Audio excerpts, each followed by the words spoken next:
정성훈 원로 목사님의 교회를 교회되게 하라라는 제목의 말씀. 요한복음 2장 13절에서 22절까지의 말씀. 유대인의 유월절이 가까운지라 예수께서 예루살렘으로 올라가셨더니 성전 안에서 소와 양과 비둘기 파는 사람들과 돈 바꾸는 사람들이 앉아 있는 것을 보시고 노끈으로 채찍을 만드사 양이나 소를 다 성전에서 내쫓으시고 돈 바꾸는 사람들의 돈을 쏟으시며 상을 엎으시고 비둘기 파는 사람들에게 이르시되 이것을 여기서 가져가라. 내 아버지의 집으로 장사하는 집을 만들지 말라 하시니 제자들이 성경 말씀에 주의 전을 사모하는 열심히 나를 삼키리라 한 것을 기억하더라.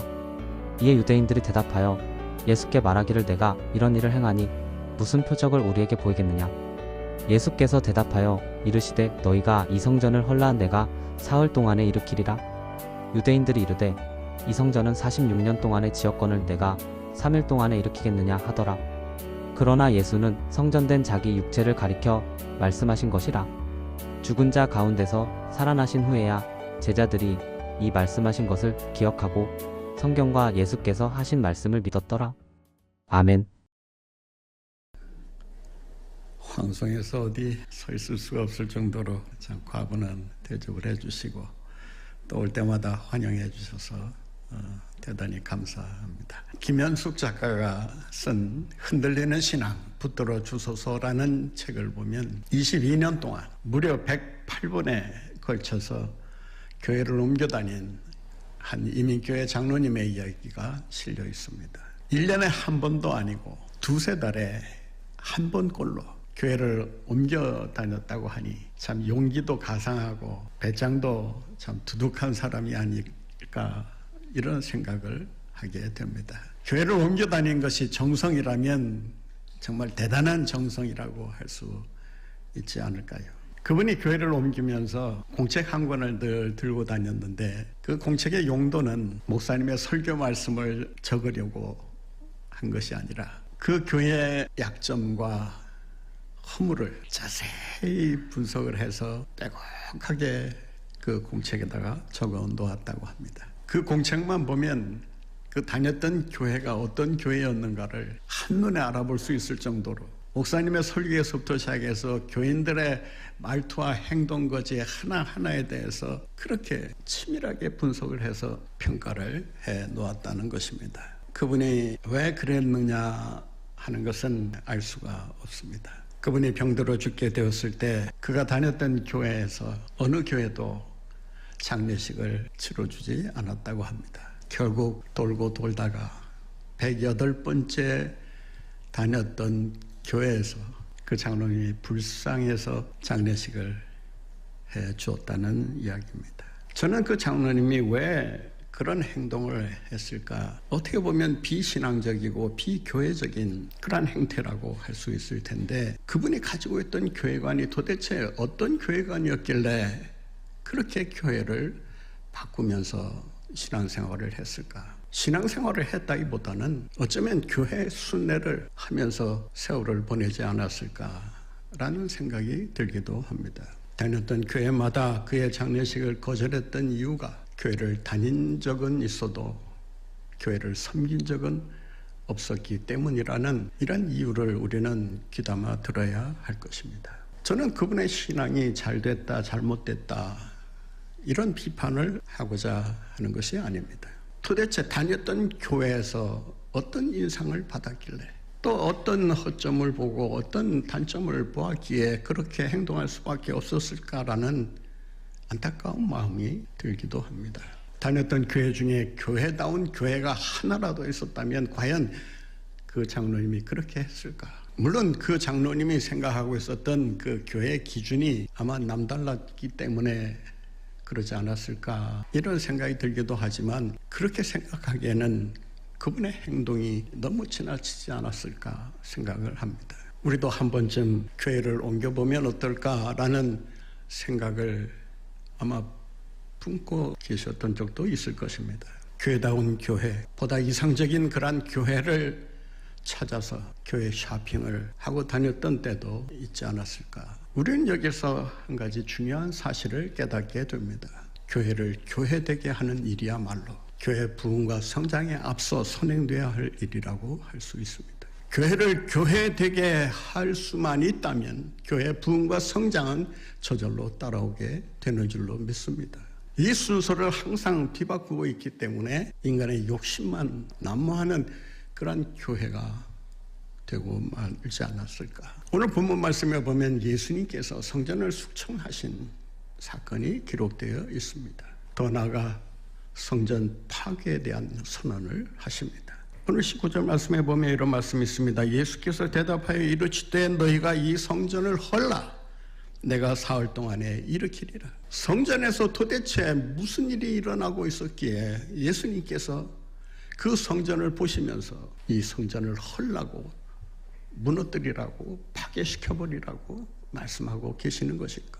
이런 격한 단어를 사용하시면서 교회를 향해 분노를 쏟아내시는 이유가 무엇일까? 성전이 성전답지 않았기 때문일까? 성전의 본질을 잃어버리고 하나님을 예배하는 성전이 아니라 인간의 욕심과 이익이 난무하는 그런 교회로 변질되었기 때문이 아닐까? 예수님께서 이 성전을 헐라고 하시는 이유가 무엇이냐 하는 것입니다. 하나님 중심의 신앙이 성전 중심의 신앙으로 변질되어 가고 있었기 때문입니다. 이스라엘 백성들은 성전이 있으면 그것으로 족하다라고 생각을 했던 것입니다. 성전에서 예배만 드리면 모든 것을 다 덮을 수 있다고 생각을 했던 것입니다. 하나님 중심의 신앙이 아니라 성전이라는 건물 중심의 신앙으로 뒤바뀌고 말았던 것입니다. 구약의 성전은 오늘날의 신약의 교회라고 할 수 있습니다. 이 성전을 헐라는 주님의 명령은 이 명령을 오늘날 우리 교회, 한국 교회로 가져온다면 이 교회를 헐라는 주님의 경고이기도 하다는 사실을 잊지 말아야 할 것입니다.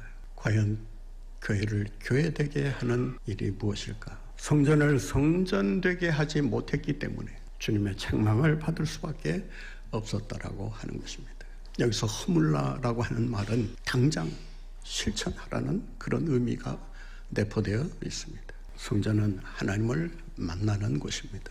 그런데 이스라엘 백성들은 하나님을 만나는 데는 관심이 없이 오로지 성전에 가기만 하면 된다라고 하는 이런 잘못된 신앙을 가지고 있었던 것입니다. 어떻게 보면 성전 지상주의가 그들의 신앙의 핵심에 자리 잡고 있었던 것입니다. 교회에 왜 가시는 겁니까? 오늘 여러분들이 교회에 오신 이유가 무엇입니까? 많은 분들이 이렇게 대답합니다. 예배 드리러 가는 거지요. 맞습니다. 예배 드려야 합니다. 그러나 예배를 드리면서도 하나님을 만나지 못한다면 그 예배는 거짓된 예배요, 형식적인 예배에 불과하다는 사실을 알아야 합니다. 어떤 분들은 또 이렇게 말합니다. 기도의 응답을 받으러 가지요. 물론 맞는 말입니다. 그러나 기도의 응답을 받기 이전에 기도를 통해서 하나님을 만나야 하는 것입니다. 말씀을 들으러 가지요. 맞는 말입니다. 그러나 말씀을 듣는 가운데 하나님을 만나는 일이 있어야 합니다. 찬양이 좋아서 갑니다. 물론 그것도 이유가 될 수 있습니다. 그러나 찬양을 통해서 하나님을 만나는 일이 없다면 그 찬양 듣는 일은 그저 취미 생활에 불과하다는 사실을 우리가 잊지 말아야 합니다. 말씀을 듣든 예배를 드리든 찬송을 듣든 기도를 하든 하나님을 만나는 일이 있어야 한다는 것입니다. 교회 올 때마다 예배를 드릴 때마다 기도할 때마다 하나님을 만나 우리 하나님으로부터 부어주시는 풍성한 은혜를 힘입고 능력 있는 그리스도인으로 새롭게 출발하는 역사가 여러분 가운데 함께 하시기를 간절히 바랍니다. 이 성전을 헐라는 주님의 경고의 말씀은 어떤 의미가 있는 것일까요?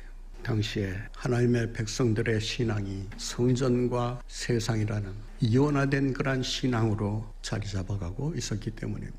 신앙생활하는 사람들에게 있어서 가장 위험한 일 가운데 하나가 교회 따로 세상 따로 생활을 하는 것입니다. 교회 안에서의 하나님과 교회 밖에서의 하나님이 달라집니다. 어떻게 달라질 수 있습니까? 교회 안에서의 하나님을 만났으면 교회 밖에서의 하나님도 만나야 하는 것입니다. 신앙이 이원화되는 것처럼 위험한 일은 없습니다. 성전과 세상이라는 것이 이원화되면서 그들의 신앙은 성전 안에 갇히고 말았던 것입니다. 평일에 하나님이 다르고 주일에 하나님이 달라서는 안 됩니다. 주일에 하나님을 만났으면 평일에도 하나님을 만나야 합니다. 세상 사람들이 교회를 비난하고 교회를 손가락질하는 이유가 무엇인지 아십니까? 말과 행동이 다르다, 그거 아닙니까? 뭐 많은 이유가 있지만 한마디로 말하면 교회가 너무 위선적이다, 그것입니다. 교회가 위선에 빠지지만 않아도 교회는 교회다운 교회로 세상으로부터 존경받고 인정받을 수가 있습니다.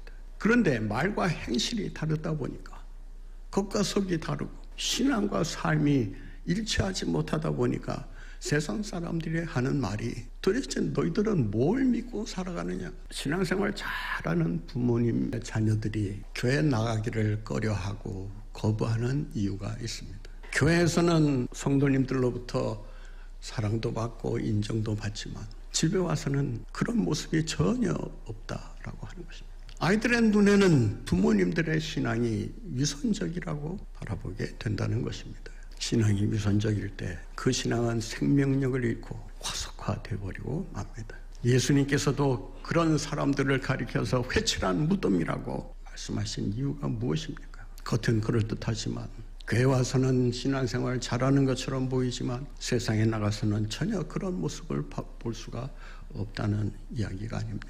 우리의 신앙이 이원화되는 신앙이 아니라 신앙과 삶이 일치되는 이런 생활신앙으로 거듭나야 한다는 것입니다. 교회에서 체험한 거룩을 가지고 세상을 나가서 세상을 거룩하게 변화시켜 나가는 이러한 능력이 있는 그리스도인이 될 때 그들로 인해서 교회는 교회다워지고 하나님의 영광을 세상에 드러낼 수가 있게 되는 줄로 믿습니다.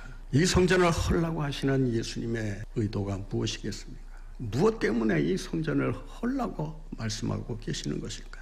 오늘 본문 말씀에 보면 그 이유를 이렇게 밝히고 있습니다. 16절 말씀입니다. 비둘기 파는 사람들에게 이르시되 이것을 여기서 가져가라. 내 아버지의 집은 집으로 장사하는 집을 만들지 말라. 우리 한번 따라해 보실까요? 내 아버지의 집으로 장사하는 집을 만들지 말라. 교회가 장사하는 시장터로 변질되고 있었다고 하는 것입니다. 오늘 본문씀 13절에 보면 예수님께서 6월절에 예루살렘 성전으로 올라가시는 내용이 나오고 있습니다. 6월절은 이스라엘 백성들에게 있어서 최대의 명절이기도 합니다. 사슬에서 벗어나 해방을 맞이한 그런 특별한 절기였기 때문에 그들이 지켰던 명절 가운데 가장 큰 명절이 6월절이었던 것입니다. 전국 곳곳에서 예루살렘 성전을 향해 순례객들이 몰려들기 시작을 합니다. 바야흐로 6월절 특수라는 것이 생겨나게 된 것입니다. 요세푸스라고 하는 그 역사가 그 기록을 보면 6월절 기간 연인은 300만 명이 몰려들었다고 합니다. 당시의 인구 숫자로 봤을 때 좀 숫자가 과장되지 않았을까 이런 생각도 해봅니다만은 그만큼 많은 순례객들이 예루살렘 성전을 향해 몰려왔다고 하는 것입니다. 그분들이 내는 성전세, 그분들이 제사에 드릴 양과 소를 사드리는 데 사용된 돈이 얼마였을까? 6월절이 시작되면 20일 전부터 은행이 개설되었다고 합니다. 그리고 환전소가 생기면서 성전에 들어가기 전에 세상에서 쓰던 이방의 돈을 성전에서만 사용할 수 있는 세겔이라고 하는 화폐 단위로 바꿔야 했다고 합니다. 성전 안에서만 사용할 수 있는 돈이었기 때문에 환전을 하면서 수수료를 무려 12.5% 인상을 해서 받았다고 합니다. 폭리가 취해지고 있었던 것입니다.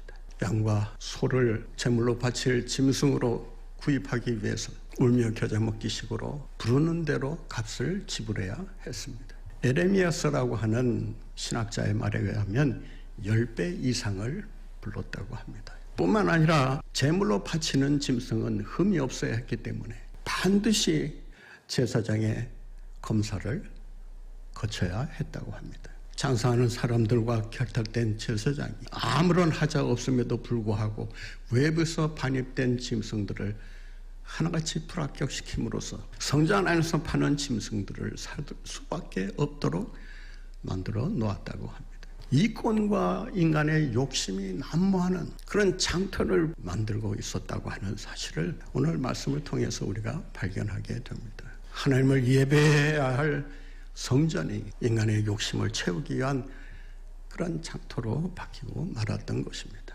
오늘날 교회 안에 이 물질주의라고 하는 것이 교회를 부패하고 타락된 그런 공동체로 만들고 있다고 하는 것입니다. 요즘 유행하는 신학 가운데 성공신학, 번영신학이라는 것이 있습니다. 예수 믿으면 무조건 잘 된다, 성공한다, 형통한다라고 하는 이런 거짓된 복음이 난무하고 있습니다. 일종의 물질 만능주의의 또 다른 얼굴이라고 할 수 있습니다.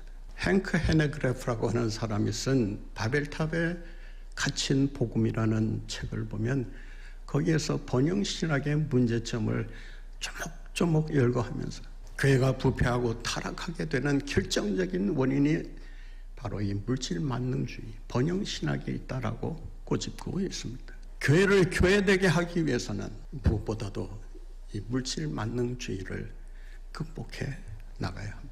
교회를 교회되게 하기 위해서는 그러면 어떻게 해야 하는 것일까요? 교회 본질을 회복해야 합니다. 교회의 본질은 회개를 통해서 이루어질 수가 있습니다. 회개 없이는 교회의 본질을 제대로 회복할 수가 없습니다. 교회를 교회답지 못하게 했었던 요소들을 척결하고 오늘 예수님이 보여주셨던 성전 숙청에 이런 단호한 행동이 있어야 한다는 것입니다. 오늘 본문 말씀에 보면 예수님께서 15절에 이렇게 말씀합니다. 노끈으로 채찍을 만드사 양이나 소를 다 성전에서 내쫓으시고 돈 바꾸는 사람들의 돈을 쏟으시며 상을 엎으시고 동사가 세 동사가 연달아 나옵니다. 성전에서 내쫓으시고 돈을 쏟으시며 상을 엎으시고 철저한 숙청이 없이는 우리의 신앙이 바로 설 수 없을 뿐만 아니라 교회를 교회되게 할 수가 없다라고 하는 것입니다. 교회는 시간이 갈수록 병들기도 하고 또 부패하기도 하고 타락하기도 합니다. 그래서 필요한 것이 종교개혁입니다. 종교개혁의 핵심이 뭡니까? 교회를 교회되게 하라는 거 아닙니까? 교회를 교회되게 하지 못하는 이원화 신앙, 성전 신앙, 물질 만능주의 신앙을 척결하지 않고는 교회는 교회다워질 수 없다라고 하는 것입니다. 진정한 회개와 반성이 있어야 한다는 것입니다. 교회를 교회되게 하기 위해서는 새 성전이신 예수 그리스도를 주인으로 모셔야 합니다. 오늘 찬양대가 이런 교회가 되게 해달라는 그런 간구를 담아 찬양을 불렀습니다. 그 가사에 보면 주님이 주인 되는 교회, 교회의 주인은 하나님이시고 예수 그리스도라고 말은 하면서도 실상은 인간이 주인이 되어가는 그런 교회의 모습을 보여주고 있는 것은 아닐까. 교회는 목사가 마음대로 할 수 있는 그런 곳이 아닙니다. 목사가 주인 노릇할 수 없습니다. 장로가 주인 노릇할 수 없습니다. 성도가 주인 노릇할 수 없습니다. 교회의 주인은 오직 예수 그리스도라는 사실을 잊지 마시기를 바랍니다. 오늘 본문 21절에 보면 예수님께서 이렇게 말씀하십니다. 그러나 예수는 성전된 자기 육체를 가리켜 말씀하신 것이라. 예수님은 성전을 재정의하고 있습니다. 성전은 보이는 건물이 아니라 바로 예수 그리스도 자신이라고 하는 것입니다. 자신의 몸이 성전이요 자신의 몸이 교회이기 때문에 교회를 교회답게 하기 위해서는 새 성전의 주인이신 예수님을 우리 삶의 신앙의 중심에 모셔야 한다는 것입니다. 오직 예수 그리스도만을 존귀케 하고 예수 그리스도만을 영원롭게 해드리는 복된 여러분들의 삶이 되시기를 바랍니다. 세 번째는 진리의 말씀 위에 굳게 서야 합니다. 교회가 교회다우고 교회를 교회되게 할 수 있는 유일한 비결은 하나님의 진리의 말씀을 굳게 붙드는 것입니다. 진리의 말씀으로 무장할 때 교회를 어느 누구도 건드릴 수가 없게 됩니다. 오랫동안 교회가 세상을 변화시키고 움직여 올 수 있었던 그 원동력이 무엇이었느냐라고 묻는다면 한마디로 말해서 진리의 말씀을 가지고 있었기 때문에 라고 할 수 있습니다. 진리의 말씀이 선포되고 진리의 말씀을 따르고 진리의 말씀대로 살아가는 성도들이 모이는 교회야말로 교회다운 교회요 능력 있는 교회요, 힘 있는 교회요, 건강한 교회라고 할 수 있을 것입니다. 존 맥아더가 쓴 진리전쟁이라는 책이 있습니다. 그 책에서 그는 교회가 힘을 잃어버리고 타락하게 된 그 원인을 이렇게 말합니다. 무엇이 진리인가를 묻지 않고 무엇이 효과적인가를 묻고 있기 때문이다. 진리냐 진리가 아니냐를 떠나서 무엇이 효과적이냐, 무엇이 이익이 되느냐, 무엇이 우리의 삶에 도움이 되느냐라는 이런 논리로 우리의 신앙생활을 하고 있기 때문에 교회가 병들어간다라고 말합니다. 진리 전쟁의 시대를 우리는 맞이하고 있습니다. 거짓 이념과 거짓 정보들이 난무하는 세상에 살아가고 있습니다. 교회 진리가 크게 위협을 받고 있는 그런 상황에 놓여 있습니다. 세상은 어떻게 하든지 교회 안에서 진리를 빼내려고 합니다. 진리를 왜곡시켜서 더 이상 교회로 하여금 진리를 외치지 못하도록 만들어 버리려고 합니다. 이럴 때일수록 교회는 무엇이 효과적인가를 떠나서 무엇이 진리인가를 진리의 말씀에 굳게 서서 진리로 이 세상을 변화시키며 이 세상의 도전에 맞서 싸워 승리하는 그러한 교회로 나가는 우리 교회와 한국교회가 될 수 있기를 간절히 바랍니다.